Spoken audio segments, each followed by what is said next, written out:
زندگی من شاید اون چیزی نباشه که فکرشو میکنی.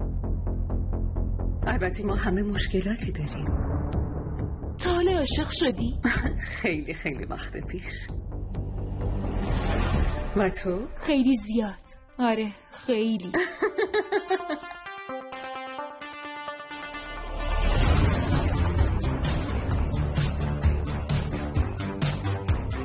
به آینده خوش اومدید.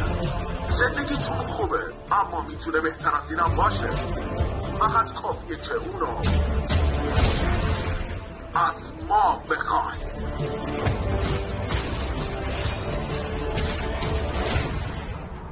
به این فکر کنیم که میتونستین هر چیزی که دلتون میخواست رو داشته باشید. من میتونم امروز رو نجات بدم، اما تو میتونی دنیا رو نجات بدی. استیو. دایانا.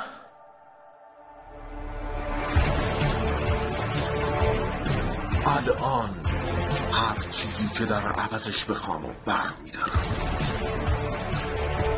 و بعد همه خواهد دید.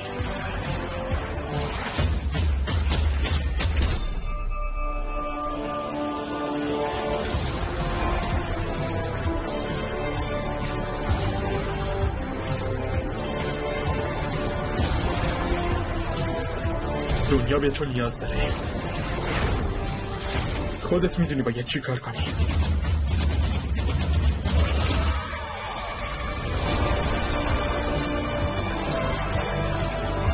چیز خوبی از دروغ ایجاد نشده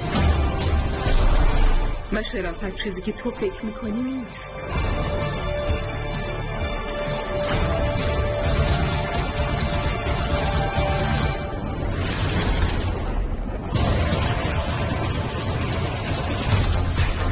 دوبله شده توسط گروه دوبلاژ طلوع صبا. همش هنره. اون فقط یه سطل آشغاله. آها این سطل آشغاله. اوکی.